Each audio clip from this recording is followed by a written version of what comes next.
The history of the Oak Ridge Boys is not a straight line of glory. It contains an 8-year-long scar that has been clumsily stitched up. That scar is named Steve Sanders. He was the man summoned to save the empire when it was on the brink of collapse. He devoted his youth, his voice, and his life to keep the money-making machine running. But when his usefulness was over, he was dismantled and discarded as scrap. And on June 10th, 1998, he wrote the tragic end of his own life. From stage hero to lonely suicide with a bullet in his head, this is the bloody price of being a stand-in for a legend. Steve Sanders was born on September 17th, 1952, into a world where the sacred and the desperate walked hand in hand. The Sanders family was not wealthy.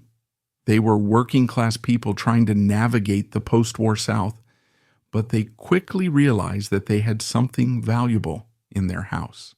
They didn't have oil in the backyard, and they didn't have gold in the floorboards. They had a voice. Little Stevie Sanders started singing almost as soon as he could speak. But this wasn't just a child humming nursery rhymes. This was a supernatural gift. At the age of 2, he was matching pitch with the radio. By the age of 4, he possessed a voice of startling power and clarity, a pure, ringing instrument that could cut through the noise of a crowded room and grab a listener by the soul. In the culture of the rural South, a child with a gift like that isn't just talented. He is anointed. And in a family struggling to make ends meet, anointing is an asset. Steve didn't have a childhood in the traditional sense. He didn't spend his days playing stickball or climbing trees. He spent them in the back seats of cars, traveling from church to church, revival to revival. He was thrust into the Southern gospel circuit, a grueling competitive ecosystem of tent meetings and all-night sings. By age 5, Steve was a gospel sensation, standing on crates to reach the microphone and belting out hymns with a conviction that rivaled adult preachers. He looked like a doll, but he sang like a believer. He belted out, "I'm bound for that city," and old-time religion, with a conviction that brought grown men to their knees. The audiences ate it up. There is a specific hunger in the gospel world for the child preacher or the child singer. It validates their faith to see the Spirit moving through such a small vessel. They threw money in the collection plates. They bought the records. They fawned over him. But for Steve, the lesson was dangerous and immediate. He learned that when he sang, the adults smiled. When he sang, the tension in the house eased because there was money for groceries. When he sang, he was loved. Conversely, he learned that silence was dangerous. If he wasn't performing, he was invisible, or worse, he was a burden. By the time he was 6 years old, little Stevie Sanders was a regional celebrity. He was recording gospel albums. He was the breadwinner. The psychological weight of this cannot be overstated. A 6-year-old boy should be worrying about scraped knees, not ticket sales. But Steve was carrying the family economy on his small shoulders. He was learning to suppress his own needs, his own exhaustion, and his own identity to serve the audience. He was becoming a professional pleaser.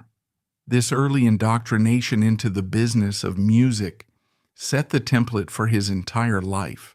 He was trained to be a vessel for other people's expectations. He was trained to be whatever the audience needed him to be. And the audience was about to get much, much bigger. In the early 1960s, the legend of Little Stevie spread beyond the gospel tents of Georgia. Talent scouts from the North, always hungry for the next novelty, caught wind of the boy with the golden voice. Steve Sanders was about to leave the sawdust trail for the Great White Way. In 1965, at the age of 12, Steve was cast in a Broadway musical. The show was The Yearling, a musical adaptation of the classic Marjorie Kinnan Rawlings novel about a boy and his pet deer in the Florida backwoods. Moving from Richland, Georgia to New York City in the mid-60s was like moving to a different planet. Steve was thrust into the center of the cultural universe. He was no longer singing for pennies in a tent. He was working with professional directors, choreographers, and seasoned actors. Broadway is a brutal master. It demands perfection every night. There are no off days. If you have a cold, you sing. If you are sad, you smile. Steve, disciplined by the gospel circuit, thrived. He was a natural. Though The Yearling was not a massive commercial hit, Steve Sanders was a revelation. Critics praised his naturalism, his stage presence, and that undeniable voice. He wasn't just a cute kid anymore. He was a legitimate actor. This success led to an even bigger opportunity. In 1967, Otto Preminger, one of the most famous and formidable directors in Hollywood history, cast Steve in the film Hurry Sundown. Suddenly, the boy from Georgia was on set with Michael Caine and Jane Fonda. He was part of a major motion picture dealing with racial tensions in the post-war South. He held his own against Academy Award-winning talent. By the time he was 15, Steve Sanders had achieved the triple crown of show business before he could even drive a car. He had conquered the music world, gospel, the theater world, Broadway, and the film world, Hollywood. He should have been the next Ron Howard. He should have been a superstar. But the transition from child star to adult artist is the treacherous ravine where most careers go to die. As Steve entered his late teens, the cuteness faded. The little Stevie novelty wore off. He was just a young man with a guitar, trying to figure out who he was when the script wasn't written for him. He drifted back to his roots. He drifted back to music, but he didn't return to the strict confines of traditional gospel. He had seen the world now. He had lived in New York and Los Angeles. He had tasted the secular life. He grew his hair out. He started playing rock and roll and R&B. He played in bar bands, honing his skills on the guitar, learning to blend his gospel soul with the grit of the burgeoning 70s rock scene. He was searching for a home, and in the mid-1970s he found one, not in the spotlight, but in the shadows. He crossed paths with a group called the Oak Ridge Boys. At this point in history, the Oak Ridge Boys were undergoing their own metamorphosis. They had started in the 1940s as a strict traditional Southern gospel quartet. They were royalty in that world. But by the mid-70s, under the leadership of Dwayne Allen and the visual rebranding of William Lee Golden, they were trying to do the impossible, cross over into country and pop. They needed a band, a backing band. In the gospel days, quartets usually sang with just a piano. But to make it in country music, you needed a full band. Drums, bass, electric guitars. You needed a sound that could fill a stadium. Steve Sanders auditioned, not as a singer, though he could sing circles around half the industry, but as a rhythm guitarist. He got the job. This is a critical moment in the psychology of Steve Sanders. Here was a man who had been the star of the show his entire life. He had been the one the spotlight followed. Now he accepted a job standing 20 feet behind the stars. He became an employee. From 1976 to 1987, Steve Sanders stood in the shadows. He was the reliable rhythm guitar player in the Oaks band. He watched the backs of Dwayne Allen, Joe Bonsall, Richard Sturban, and William Lee Golden. He had a front row seat to the explosion. He was there when they recorded Y'all Come Back Saloon. He was there when Elvira became a global phenomenon in 1981, selling millions of copies and turning the quartet into household names. He watched them fly in private jets while the band rode the bus. He watched them cash six-figure checks while he collected a salary. He saw the machinery of the Oak Ridge Boys Corporation up close. He saw how they carefully curated their image. Dwayne was the smooth, handsome lead. Joe was the energetic tenor who jumped around the stage. Richard was the deep, rumbling bass who anchored the sound. And William Lee Golden was the icon. Steve watched as Golden transformed himself. In the late 70s, Golden started to grow his hair, then the beard. He stopped wearing the matching suits. He started wearing mountain man coats, feathers, and sunglasses. He cultivated an air of mystery. He became the prophet. Steve saw how the crowd reacted to Golden. They screamed louder for him than anyone else. He was the visual hook. He was the soul of the band. But standing in the background, Steve also saw the cracks. He saw the rolling eyes of the other members when Golden missed a cue. He heard the whispered complaints on the tour bus about Golden's ego, about his refusal to conform, about his eccentric lifestyle that was drifting further and further away from the clean-cut image the other three wanted to project. Steve Sanders was the invisible observer. He was the fifth Oak Ridge boy before the term existed, knowing all the secrets, playing all the chords, singing the high harmonies when the microphones were turned down. He was content, or so it seemed. He had a steady paycheck. He was part of the biggest show in country music. He had escaped the crushing pressure of being the boy wonder. He could play his guitar, collect his money, and go home. But destiny has a cruel sense of humor. The man who had spent his childhood in the spotlight and his adulthood trying to avoid it was about to be dragged back into the glare. The tension within the Oak Ridge boys was reaching a boiling point. The friction between the corporate three, Dwayne, Joe, Richard, and the wild one, Golden, was becoming unsustainable. It was a clash of philosophies, business versus art, conformity versus rebellion. Steve Sanders, tuning his guitar in the wings, had no idea that the Civil War was about to end with an execution. He had no idea that the gun was going to be put in his hand. He was just the guitar player.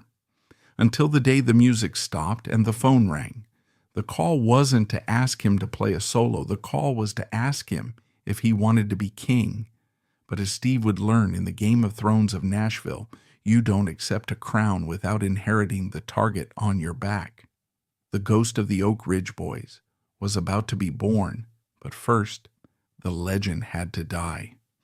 By 1986, the Oak Ridge boys were not just a band, they were a nation state. They traveled in a convoy of customized buses. They had a payroll that rivaled a mid-sized factory. They had their own publishing company, their own management team, and a merchandise machine that churned out millions of dollars in t-shirts and foam fingers. They were the American-made boys, the wholesome face of country music during the Reagan era. But inside the fortress, the air was becoming toxic. To understand why Steve Sanders, the rhythm guitarist standing in the shadows, was suddenly handed the keys to the kingdom, we must first understand the regicide that took place in the throne room. We must understand the war between the corporation and the prophet. The Oak Ridge boys were ostensibly a democracy, 4 equal partners sharing the spotlight. But in reality, there was a deep philosophical schism tearing the group apart. On one side stood Dwayne Allen, Joe Bonsall, and Richard Sturban. They were the professionals. They showed up on time. They wore the matching suits. They recorded the radio-friendly jingles. They viewed the band as a business that needed to be protected, manicured, and scaled. On the other side stood William Lee Golden. Golden was the baritone, but he was also the soul. In the early days, he had been just as clean-cut as the rest. But as the 70s turned into the 80s, Golden underwent a transformation that was almost biblical. He stopped cutting his hair. He stopped trimming his beard until it flowed down to his waist like a white waterfall. He traded the polyester suits for mountain man coats, leather, and feathers. He started meditating. He started living a life that was more Woodstock than Nashville. To the fans, Golden was a god. He was the mountain man. He was the visual hook that made the band interesting. When you went to an Oak show, you waited for Golden to spin, to point, to toss his hair. But to the other three members, Golden was a liability. They saw his individuality not as an asset, but as a threat to the brand. They felt he was becoming bigger than the group.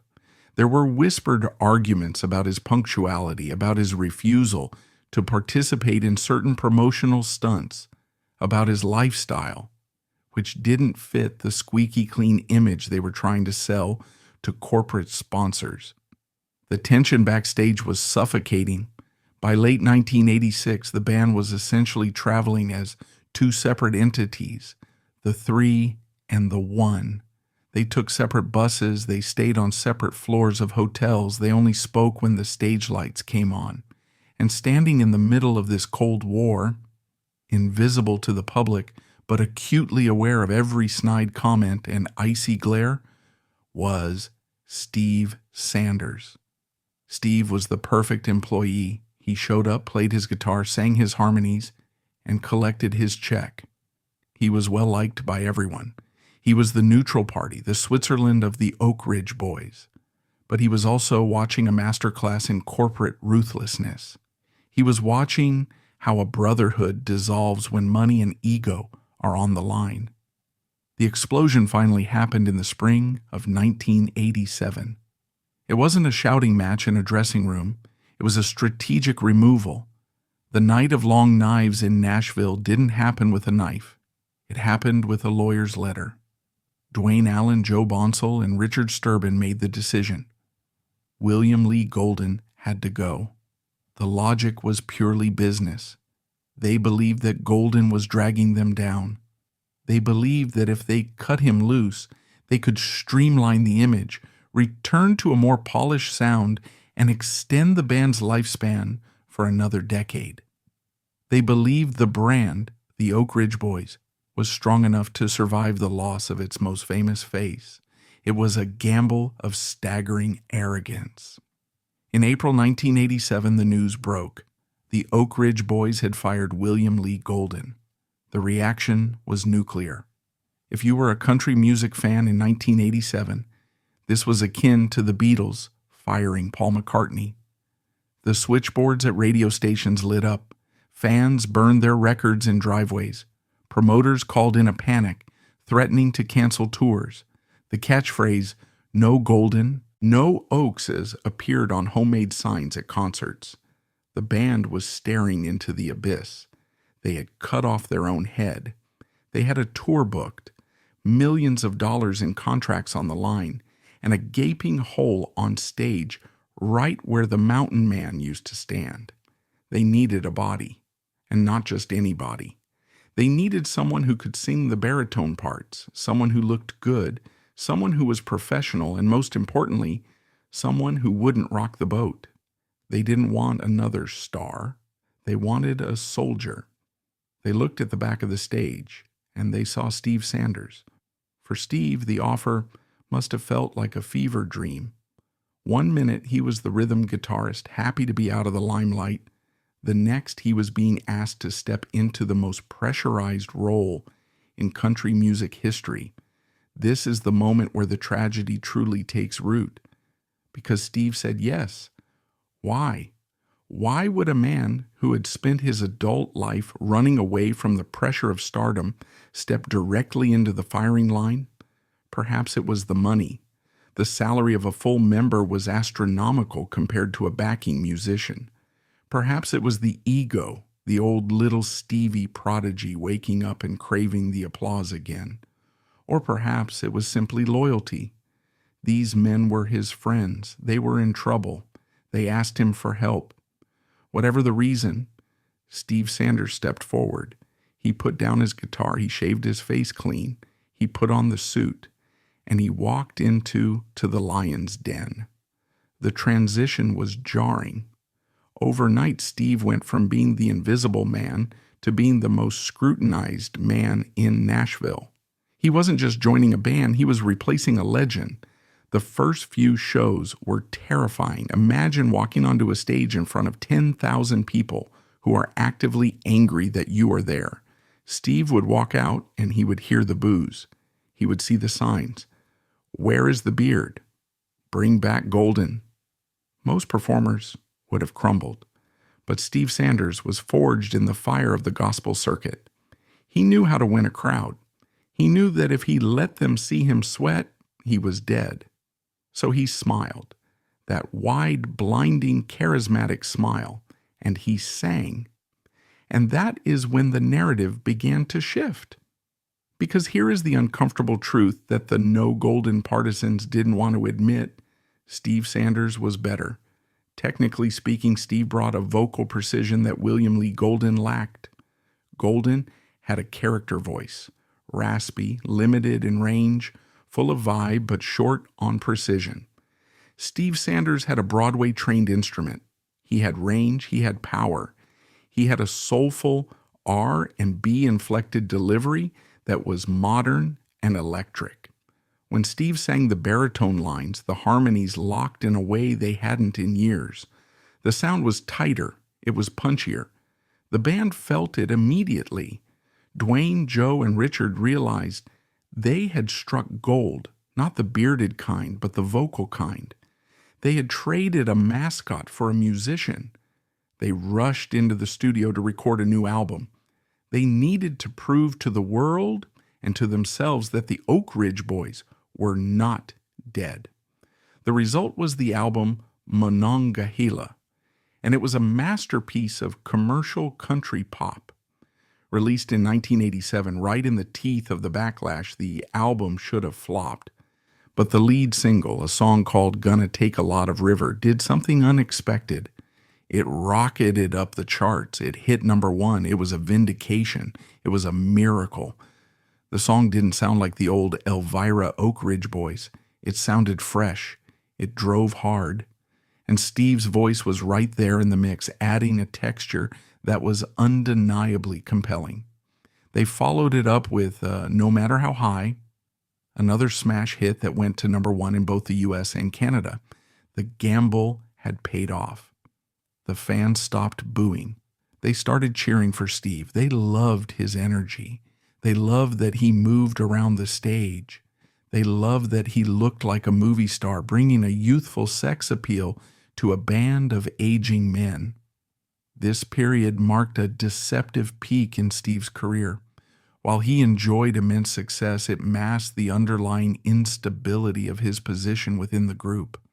For a few shining years, 1987, 1988, 1989, Steve Sanders was on top of the world.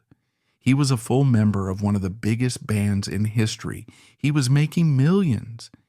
He bought a sprawling home in Florida. He bought a boat. He was living the life that little Stevie had been promised in the gospel tents. He believed he was one of them. He believed that he had earned his place at the table. He believed that by saving the band, he had secured his future. He thought the brotherhood extended to him. But there was a subtle distinction that Steve missed, or chose to ignore. The Oak Ridge Boys was not just a band. It was a corporation. Dwayne, Joe, and Richard were the partners who had built the equity over decades. Steve was the new guy. He was the junior partner. Even as he stood center stage receiving the applause, he was still, in the eyes of the organization, a utility player. He was there to solve a problem, and he solved it too well. Steve threw himself into the role with an intensity that bordered on obsession. He felt the weight of the golden ghost every night, so he overcompensated. He sang harder. He smiled wider. He was the first one to the radio interviews, the last one to leave the meet and greets. He became the face of the New Oaks. But while the professional life was soaring, the personal life was beginning to fray. The pressure of replacing a legend is a heavy coat to wear. Steve was constantly being compared to Golden.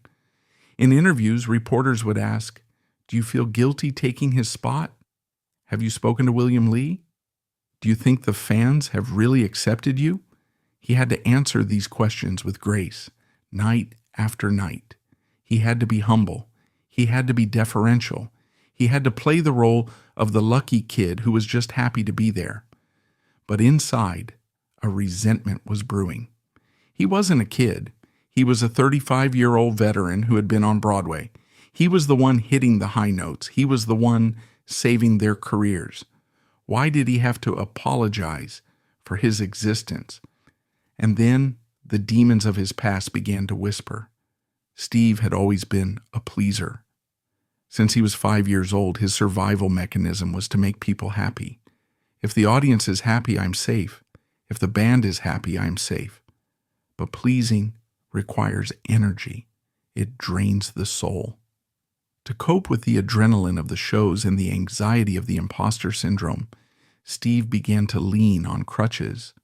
The lifestyle of the road in the 80s was awash in excess. Alcohol, pills, late nights. It was easy to numb the voice that asked, do they really love you, or do they just need you? By 1990, the honeymoon was over. The music industry is cyclical.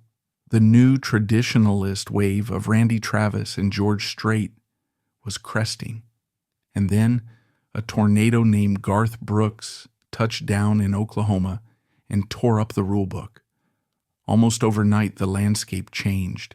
Country music became stadium rock. It became younger, louder, and more aggressive. The Oak Ridge Boys, despite their revitalization with Steve, began to look like yesterday's news. They were men in their 40s and 50s, wearing sequins, singing harmonies that suddenly sounded quaint compared to friends in low places. The hits slowed down. The radio stations stopped adding their new singles. The arenas began to have empty sections in the upper decks. When a band is winning, everyone is friends. When a band starts losing, the knives come out. The dynamic backstage shifted. The tension returned, but this time, it wasn't directed at a beard.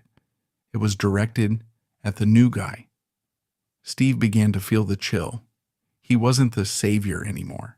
He was just the baritone in a band that was sliding down the charts. And simultaneously, his home life was collapsing.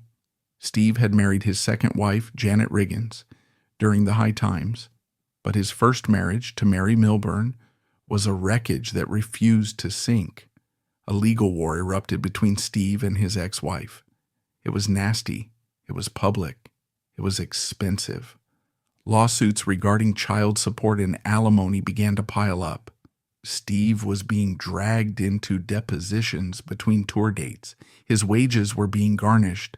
The millions he had made during the Monongahela era were being siphoned off by lawyers. The stress was visible. The handsome, smiling face began to look gaunt. The eyes looked tired. He was distracted during shows. He was irritable on the bus. For the corporation, Dwayne, Joe, and Richard, this was a problem. They prided themselves on a drama-free professional operation. They didn't do tabloids. They didn't do messy divorces. They watched Steve unraveling. And instead of seeing a brother in crisis, they saw a liability. They saw a man who was becoming difficult and, in the cold calculus of the music business, difficult is only tolerated if you are generating massive profits. If the hits are drying up and you are bringing drama to the table, your value drops to zero. Steve Sanders, the boy who sang for his supper, was about to learn that the table was being cleared. He didn't know it yet, but the seeds of his destruction were already planted. The band was looking at the declining ticket sales. They were looking at the fan letters that still, after all these years, asked for the Mountain Man. They were doing the math. And Steve Sanders was part of the equation that needed to be subtracted.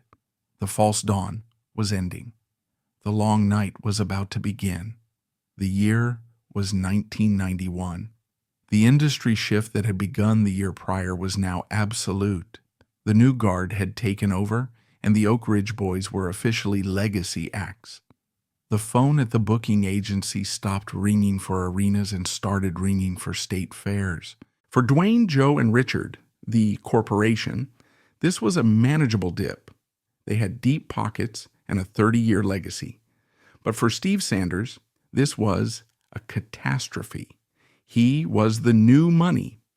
He had leveraged his lifestyle on the assumption that the hit machine would run forever. He was living paycheck to paycheck, but the paychecks were massive until they weren't. As the income streams began to thin, the cracks in Steve's personal life began to widen into canyons. And what poured into those canyons was not support from his brothers, but a deluge of legal summons. This is the chapter of the story where the tragedy moves from the stage to the courtroom. It is the story of a man being eaten alive by the very success he had fought so hard to achieve. Steve's first marriage to Mary Milburn had ended in divorce, but the legal war that followed was a scorched earth campaign that would have broken a lesser man.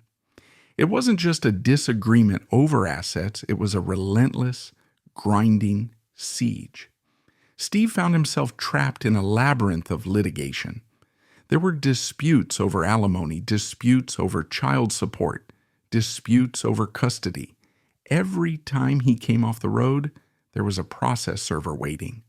Every time he opened his mail, there was a new demand. The financial pressure was suffocating. Steve was earning a fortune on paper, but in reality, he was a conduit. The money flowed from the box office into his bank account and straight out to a legion of lawyers and settlements. He was running on a treadmill that was set to a speed he couldn't maintain, and he was doing it alone. This is where the dynamic of the band becomes crucial. To the outside world, the Oak Ridge Boys were a brotherhood. They sang about unity. They projected an image of four men against the world. But backstage, the lines of demarcation were clear. Dwayne, Joe, and Richard had their own lives, their own families, their own histories. They had known each other for decades. Steve was the replacement. He was the junior partner. When Steve's legal troubles began to mount, the corporation didn't circle the wagons around him. They took a step back. They viewed his personal turmoil as a liability to the brand. They saw a man who was distracted. They saw a man who was bringing drama into their carefully manicured world. They were men of the establishment, conservative, private, controlled. Steve's messy public legal battles were an embarrassment. Steve could feel the chill. Imagine the isolation. You are on a tour bus rolling through the night surrounded by men you call brothers. But while they are sleeping soundly in their bunks, secure in their fortunes, you are sitting in the front lounge, staring at legal documents under a reading light, wondering if you're going to lose your house. You want to talk to them, to ask for advice, maybe even a loan, but you know the code. Don't bring your problems to work. So Steve swallowed it. He bottled the anxiety. He put on the smile. He walked onto the stage every night and sang Elvira with all the gusto he could muster, while inside his mind was racing with court dates and bank balances. The stress began to manifest physically. The handsome, boyish face of 1987 began to harden. Deep lines etched themselves around his eyes. He lost weight. He looked gaunt. The spark in his eyes, that mischievous, Broadway-trained glint, was replaced by a flat 1,000-yard stare. He began to self-medicate. It started innocently enough. A drink to unwind after the show. A pill to help him sleep on the bus. But when your waking life is a nightmare of litigation and declining fame, sleep becomes the only escape, and you do whatever it takes to get there. The whispers began to circulate in Nashville. Steve Sanders isn't looking good. Steve Sanders is shaky. In the music business, rumors are a currency more valuable than gold and more destructive. Once the label unstable is affixed to an artist, it acts like a repellent. Promoters get nervous. Producers look for someone else. The corporation heard the whispers, and they began to worry. They weren't worried about Steve the human being, they were worried about Steve the asset. By 1993, the band was in a creative and commercial rut. They were trying everything to stay relevant. They released new albums, tried new producers, but nothing stuck. The magic of the Monongahela era had evaporated. In the boardrooms on Music Row, the executives were having hard conversations. Why aren't the records selling? Why are the crowds thinning? And inevitably, the conversation turned to the golden question. The memory of William Lee Golden had never truly faded. In fact, as the band's fortunes declined, the legend of the mountain man grew.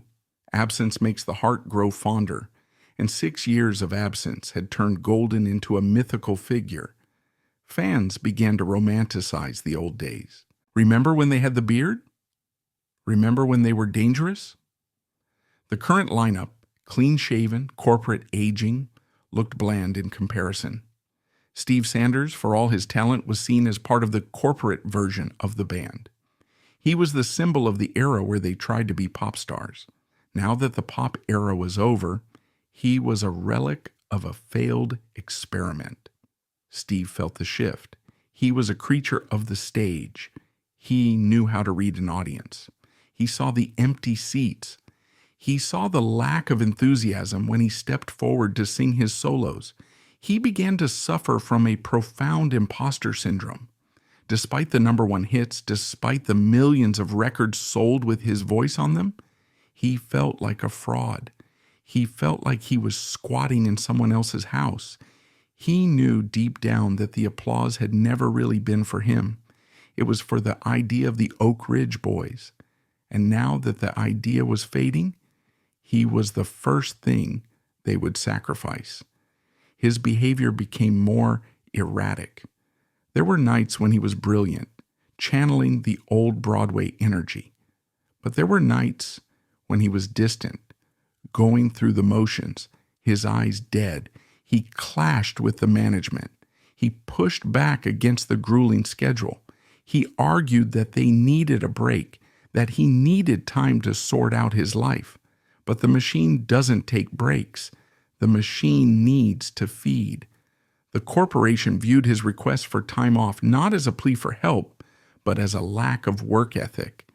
They remembered the hungry kid who joined in 1987, the one who would do anything to be a star.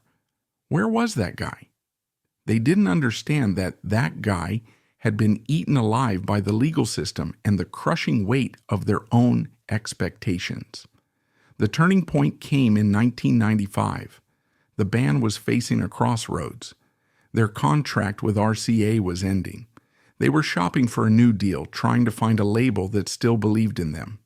But the feedback from the executives was brutal and consistent. You guys are a legacy act. The magic is gone. You need a hook. And the unsaid hook, the elephant in the room, was always the same. You need the beard. Dwayne, Joe, and Richard were businessmen. They looked at the spreadsheets.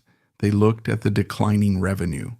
They looked at Steve Sanders, exhausted, legally besieged, financially desperate, and increasingly difficult to manage. And they looked at William Lee Golden, now a solo artist, still beloved, still iconic. The logic was purely transactional. Steve Sanders was a liability.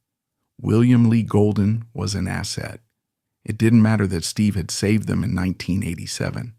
It didn't matter that he had given them 8 years of his life. It didn't matter that he was a superior singer. What mattered was the survival of the brand. The decision was made in secret. The night of long knives was about to repeat itself. But this time, the victim wasn't the rebel. It was the loyal soldier. But before the axe fell, Steve Sanders would endure one final humiliating summer. The summer of 1995 was a death march. The tension on the tour bus was absolute. The other 3 members had already checked out.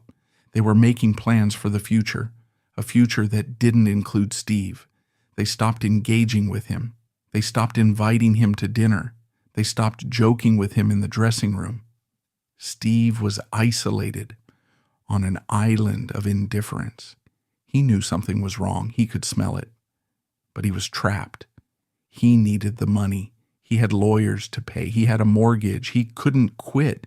He had to keep singing, keep smiling, keep pretending that he was part of a brotherhood that had already signed his death warrant. He was a ghost haunting his own band. In those final months, Steve's desperation turned to despair. He began to talk to his wife, Janet, about the end. Not the end of the band, but the end of his usefulness. "I don't know what else to do," he would say. "I've given them everything." He had given them his youth. He had given them his voice. He had given them his credibility. He had taken the bullets meant for them in 1987. He had won over the hostile crowds. He had carried the heavy lifting during the lean years, and now they were preparing to throw him overboard to lighten the load. The tragedy of this moment lies in the silence. If one of them, Dwayne, Joe, or Richard, had sat him down and said, "Steve, we know you're hurting. We know about the lawsuits. We know about the pressure. Let's figure this out." If they had treated him like a human being instead of a depreciating asset, but they didn't. They were products of a generation and an industry that viewed vulnerability as weakness. They protected the business at all costs, and Steve Sanders was bad for business. As the summer of 1995 turned to autumn, the trap was sprung. Steve was called into a meeting. It wasn't a celebration of his 8 years of service. It wasn't a strategy session for the next album. It was a termination. The words used were polite. Resignation. Personal reasons. Focusing on family. But the subtext was brutal. Get out. Steve Sanders didn't fight. He didn't have the fight left in him. He was tired. He was broke. He was broken. He signed the papers. He packed his guitar. He walked off the bus for the last time. He went home to Florida, to the big house with the big mortgage, to the wife who was trying to hold him together, and to the silence. He thought the worst was over. He thought that leaving the band would at least bring him peace. He thought he could reinvent himself, maybe go back to session work, maybe act again. He was wrong, because the Oak Ridge boys didn't just fire him, they erased him. And as he sat in his living room in Cape Coral watching the news of his departure scroll across the screen, he realized the terrifying truth. He hadn't just lost a job, he had lost his history. The lingering presence of the interim years was about to be exorcised, and the man who replaced him wasn't a new face. It was the old face, the face that the world had wanted all along. The beard was coming back, and Steve Sanders was about to disappear into the void. The publicist crafted the narrative swiftly. The official statement was somber and meticulously vague. Steve Sanders had resigned to address personal matters. In Nashville, this phrase is a scarlet letter. It implies instability and liability. By framing his departure as a necessary exile, the machine effectively quarantined him. Steve didn't fight the narrative. He was too exhausted. He believed, perhaps naively, that stepping away would stop the bleeding. He packed his gear in Nashville, loaded his car, and drove south down I-65 toward the Florida heat. But as his taillights faded into the distance, the Oak Ridge boys didn't mourn. They pivoted. The speed of the transformation was breathtaking. Before the ink was even dry on Steve's release forms, the calls were being made. The corporation, Dwayne Allen, Joe Bonsall, and Richard Sturban, swallowed their pride. They picked up the phone and dialed the number they had deleted 8 years earlier. They called the Beard. The negotiation with William Lee Golden was not emotional, it was transactional. 8 years earlier, they had sued him. They had fired him. They had called him unprofessional and washed up. Now they were asking him to save them. And Golden, the prophet, proved to be a shrewd businessman. He knew they were desperate. He knew the brand was dying without him. He agreed to return, but on his terms. The lawsuit was settled. The money was right. The hierarchy was restored. The stage was set for the greatest magic trick in country music history, the disappearance of Steve Sanders. The date was December 31st, 1995, New Year's Eve. The venue was the Holiday Star Theater in Merrillville, Indiana. The atmosphere was electric. The rumors had been swirling for weeks, stoked by the band's management. The fans knew something big was coming. When the lights went down, the roar was deafening. And when the spotlight hit the stage, it didn't reveal the clean-shaven, boyish face of Steve Sanders. It revealed the flowing white hair, the ragged beard, and the mountain man silhouette of William Lee Golden. The crowd went feral. Grown men wept. Women screamed. It was a religious experience for the faithful. The Classic Four were back together. The prodigal son had returned. The universe was in alignment. They launched into their set. They sang Elvira. They sang Thank God for Kids. They sang the hits that made them legends. But they didn't sing Gonna Take a Lot of River. They didn't sing No Matter How High. In an instant, the set list was purged. The songs that Steve Sanders had sung, the songs that had kept the band alive, the songs that had gone to number one and bought their buses and paid their mortgages for 8 years, were dropped. To play them would be to remind the audience that Steve Sanders had existed. And the goal of this night was not just a reunion, it was a restoration. It was an act of historical revisionism.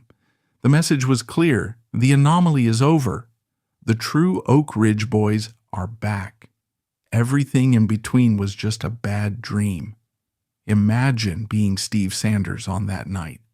Imagine sitting in your living room in Cape Coral, Florida. The television is on. Maybe you have a glass of whiskey in your hand. You are watching the news reports. You are reading the reviews the next morning. The Oaks are finally whole again. The headlines scream. The magic returns. Every compliment paid to the reunion was a tacit insult to Steve. Every cheer for Golden was a rejection of Steve's 8 years of labor. He saw the men he called brothers hugging Golden, smiling that wide corporate smile. He saw them basking in the adulation, and he realized that he had never been a brother. He had been a bandage, a placeholder, a temp worker with a platinum record. This is the psychological violence of the music industry. It doesn't just fire you, it invalidates you. For Steve, the exclusion was absolute. The Oak Ridge Boys didn't just move on, they actively marketed their return to form. They sold the narrative that they had been lost in the wilderness and had finally found their way home. The devastating impact of this erasure on Steve's psyche cannot be overstated. His entire life, from the age of 5, was built on the foundation of being a performer. His identity was tied to his utility.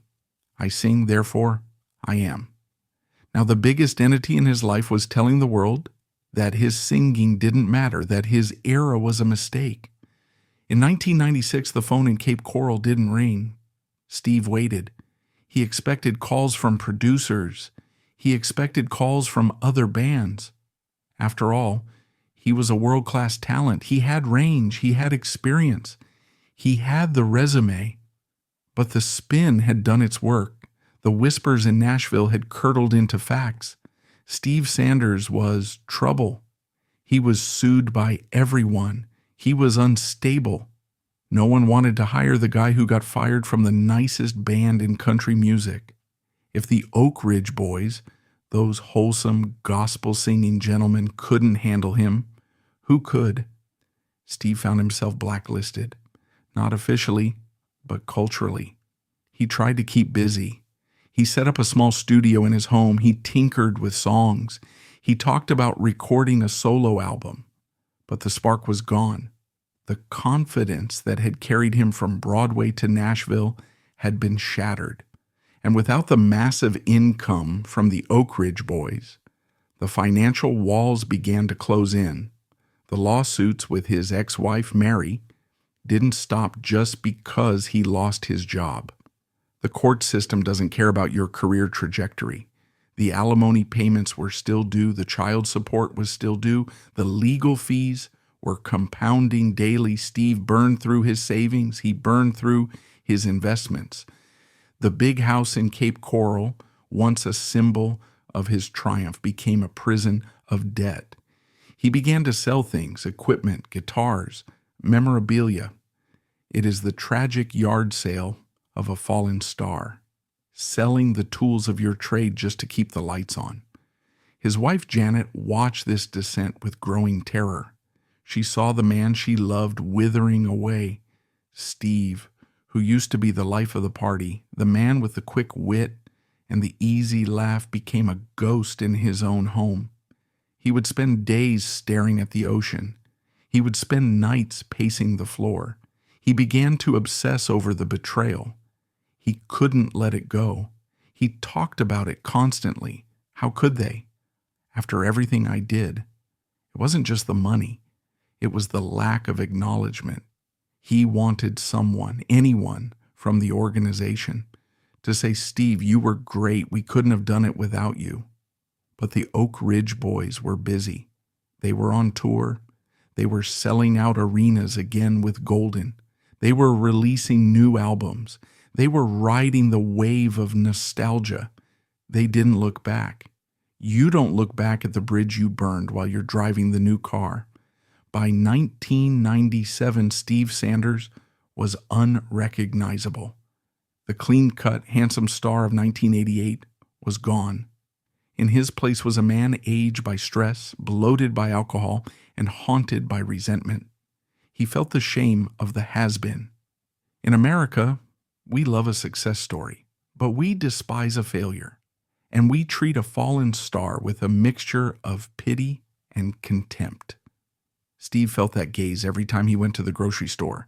"Hey, aren't you the guy who used to be in the Oak Ridge Boys?" What happened? He didn't have an answer that didn't hurt. He tried to find solace in the anonymity of Florida. Cape Coral is a place where people go to retire, to disappear. It is a land of canals and strip malls and humidity. It is a long way from the spotlights of Music Row. But anonymity is a double-edged sword for a performer. It provides safety, but it also confirms your irrelevance. Steve began to withdraw from his friends. He stopped returning calls to the few people in Nashville who still checked on him. He isolated himself in his fortress of debt. The year 1998 arrived. For the Oak Ridge Boys, it was another banner year. They were icons. They were cemented in history. For Steve Sanders, it was the year the floor fell out. The legal battles reached a fever pitch. The courts were garnishing everything. There was talk of losing the house. The pressure was no longer just professional. It was existential. He was facing the prospect of total ruin. He looked at his life at 45 years old. He had been a child prodigy. He had been a Broadway star. He had been a Hollywood actor. He had been a chart-topping country singer. And he had nothing to show for it but a pile of legal papers and a silence that rang in his ears like a tinnitus. He realized that he had spent his entire life performing for others. He had been the little Stevie for the church, the young Jody for Broadway, the new guy for the Oak Ridge Boys. He had never just been Steve, and now that the roles were gone, he didn't know who Steve was. He was a man constructed of mirrors, reflecting the light of others, and in the dark of Cape Coral with no spotlight to reflect, he ceased to exist. On the morning of June 10th, 1998, the final act began. It wasn't a sudden snap. It was the inevitable conclusion of a logic that had been programmed into him since birth. If I cannot perform, I have no value. If I have no value, I am a burden. The argument with his wife that morning was the spark, but the fuel had been accumulating for 3 years. It was the fuel of resentment, of shame, of financial terror, and of a profound, aching loneliness. Steve Sanders stood in his kitchen. The sun was shining outside. The palm trees were swaying. It was a beautiful Florida day. But Steve was in the cold, gray backstage of his own mind. The show was over. The audience had gone home. The lights were out. And the only way to stop the noise in his head was to make a sound that couldn't be ignored. He walked into the bedroom. He opened the drawer. The gun was heavy. It was real. It wasn't a prop. For the first time in his life, Steve Sanders held something that gave him total control. He didn't need a producer. He didn't need a manager. He didn't need a vote from the board. He could make the final cut. The erasure was about to be completed, but this time it would be by his own hand. At approximately 10 a.m. on June 10th, 1998, in Cape Coral, Florida, that sound marked the final punctuation mark on the life of Steve Sanders. He was 45 years old. In the seconds immediately following the shot, the silence that rushed back into the room was heavier than anything Steve had ever experienced in his life. It was the silence he had been running from since he was 5 years old. It was the silence he had tried to fill with applause, with gospel hymns, with Broadway show tunes, with #1 country hits. Now the silence had won. The immediate aftermath was a blur of domestic horror. His wife, Janet, was in the house. The reality of finding him, the chaos of the 911 call, the arrival of the police. This is the grim procedural of tragedy that follows the poetry of despair. The Cape Coral police arrived. They strung the yellow tape. They took the photos. To them, this was just a DB, a dead body, a middle-aged man in financial distress who couldn't take it anymore. A statistic. They didn't see the prodigy who had wowed Otto Preminger. They didn't see the man who had saved the Oak Ridge boys. They saw a tragedy in a polo shirt. But as the coroner's van pulled away, carrying the mortal remains of the man who sang "Gonna Take a Lot of River," the news began to travel. News of a suicide travels differently than other news. It moves through the telephone lines like a virus. It carries a specific frequency of shock and guilt. The call went from Florida to Nashville. It rang in the offices of managers. It rang in the homes of session musicians. It rang in the polished boardrooms of Music Row. Did you hear about Steve? Steve Sanders? He did it. He's gone. The reaction in Nashville was a complex cocktail of genuine sorrow and defensive maneuvering. In the music business, a tragedy is never just a tragedy. It is a PR crisis. It is a narrative that needs to be managed. The Oak Ridge boys, Dwayne, Joe, Richard, and the returned William Lee Golden, were the center of this narrative hurricane. They were shocked. There is no doubt about that. Despite the cold business decisions of 1995, these men had spent 8 years on a bus with Steve. They had shared meals. They had shared laughs. They had shared the intimacy of the stage. You cannot erase the human connection entirely, no matter how hard you try to erase the history. But their reaction was also defined by the distance they had placed between themselves and him. They hadn't spoken to him in years. They hadn't checked on him. They had moved on. When the press called for a statement, the corporation went into action. The statement was released quickly. It was respectful. It was somber. We are shocked and saddened by the death of Steve Sanders. He was a great talent and a part of our history. Our prayers go out to his family. It was the perfect thing to say. It was the only thing to say. But to the insiders in Nashville, the session players, the roadies, the songwriters, the statement rang with a hollow, metallic thud. It felt like a Hallmark card sent to a funeral you didn't plan on attending. The industry knew the truth. They knew that Steve had been exiled. They knew that he had been struggling. They knew that the family of country music had let one of their own starve to death in the wilderness. But in Nashville, you don't say the quiet part out loud.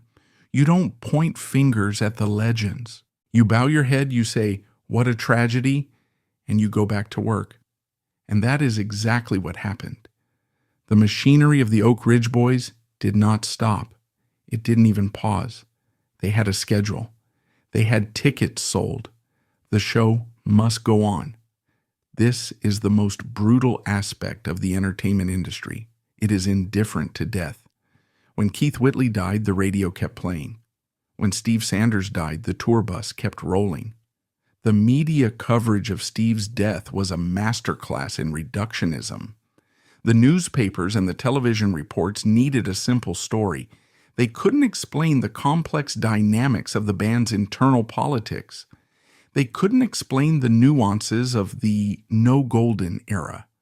That took too much time, so they simplified it. They painted Steve as the troubled former member.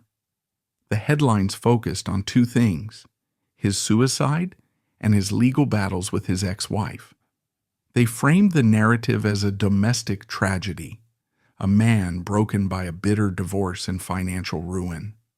Former Oak Ridge boy commits suicide amid legal woes. This narrative was convenient for everyone. It placed the blame squarely on Steve's personal life.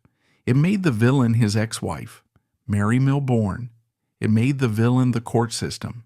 It absolved the music industry.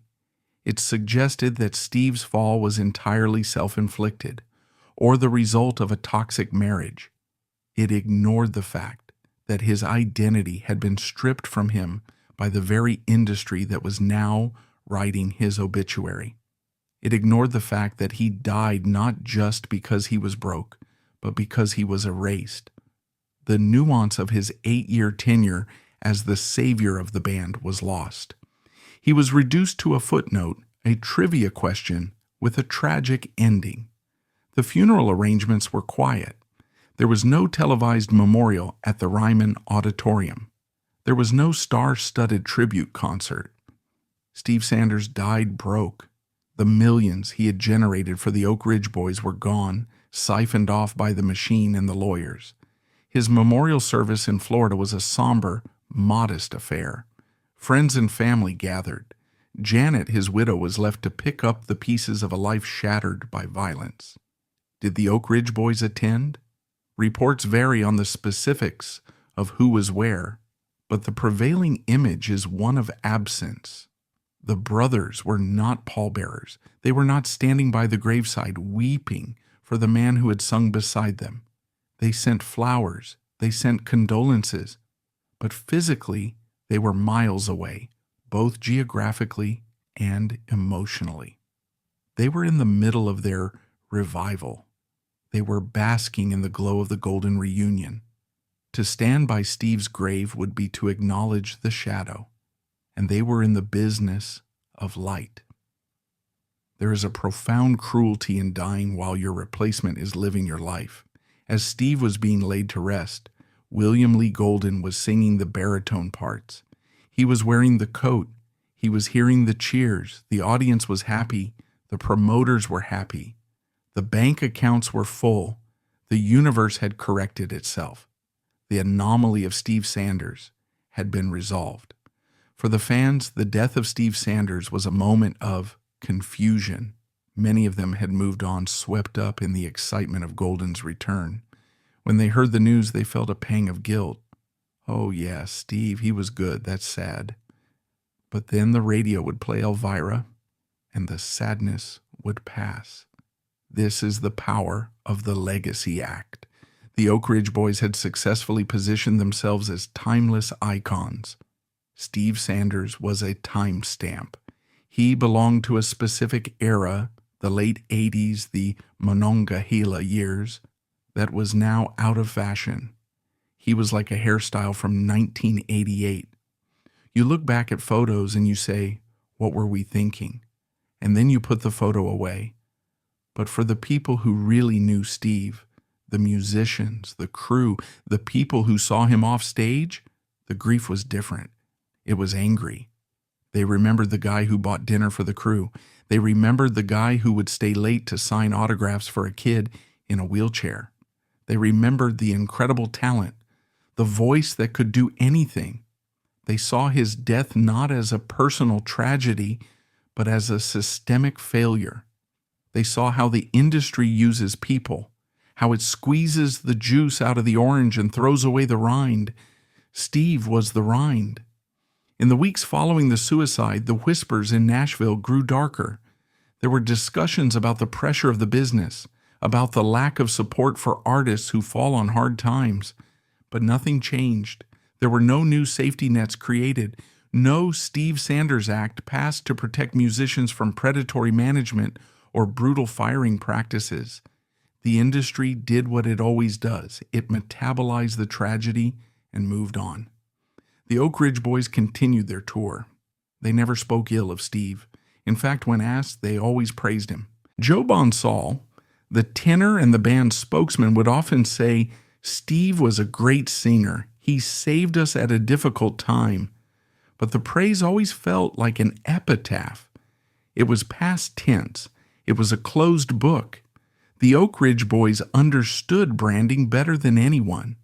They knew that their brand was the four guys, the distinct silhouettes, the specific vocal blend. Steve's voice was too distinct. It was too good. It didn't blend in the same way. It stood out. To play his songs would be to invite comparison. And in a comparison of pure vocal ability, William Lee Golden, the icon, might lose. So, erasure was the strategy. As the years turned into decades, the memory of Steve Sanders was systematically quieted. The band removed his hits from the set list. Millions of records sold became ghost tracks. It was an active burial of their own history. The final nail in the coffin of his legacy was hammered home in 2015 when the Oak Ridge Boys were inducted into the Country Music Hall of Fame. This is the Mount Olympus of Nashville. Dwayne, Joe, Richard, and William Lee Golden stood on the stage, enshrined forever in the rotunda. Steve Sanders was not inducted. Despite fronting the band for nearly a decade and singing lead on huge hits, he was merely a footnote in the program. While the four surviving members celebrated the capstone of their careers, Steve Sanders lay in a grave in Florida, excluded from the very history he helped write. This moment highlights the brutal hierarchy of the music business. There are the owners and there are the hirelings. Steve Sanders, despite his talent, despite his sacrifice, despite his hits, was ultimately classified as a hireling. And hirelings don't get into the Hall of Fame, they get paid and they get forgotten. But there is a strange justice in art. You can't control how people feel. As the Oak Ridge Boys aged, as their voices naturally thinned and the energy slowed down, the contrast with the Steve Sanders era became even more poignant. Fans would watch the aging quartet on stage in 2018 or 2019 singing Elvira with a little less gusto, and they would go home and pull up a YouTube video of Steve Sanders in 1988. They would see him spinning, jumping, sweating, pouring 110% of his soul into the microphone. They would hear that voice, that incredible Broadway-trained, gospel-fed baritone cutting through the mix like a laser, and they would realize what was lost. Steve Sanders became a cult figure, a musician's musician. In the back rooms of Nashville, session players still talk about him. They talk about his rhythm guitar playing, which was underrated. They talk about his professionalism. They talk about the tragedy. He became a symbol of the lost Nashville, the pre-Garth Brooks era where talent was enough before the marketing machine took over completely. He became a martyr to the idea that you can be too good for your own good. If Steve had been mediocre, perhaps he would have survived. If he had been just a fill-in, a bland placeholder who didn't threaten the legacy of the beard, perhaps the transition would have been smoother. Perhaps he wouldn't have been discarded so ruthlessly. Steve's youthful energy inadvertently highlighted the aging nature of the classic lineup. He challenged the hierarchy simply by being excellent. The lawsuits may have ended with his death, but the battle for history was just beginning. For decades, the corporate narrative tried to paint Steve as a mere footnote, a temporary employee between two eras of the classic four. But the human truth refuses to be buried. If you play the album Monongahela today, you hear the evidence. William Lee Golden was the sound of the earth, gravel, and roots. Steve Sanders was the sound of the sky, clear, soaring, and electric. By erasing Steve, the band didn't just erase a man, they erased their own evolution. They burned their bridge to the future to retreat into the safety of nostalgia. Steve Sanders is the patron saint of the replacement. His story teaches a brutal lesson. You can save the king, but that doesn't make you royalty. To the ownership class, he was just a high-priced spark plug, and when the engine sputtered, they blamed the part rather than the machine. So let us not remember him as a victim. Let us remember him as the virtuoso. Remember the 5-year-old gospel prodigy on the apple crate. Remember the Broadway star. Remember the lightning in the bottle.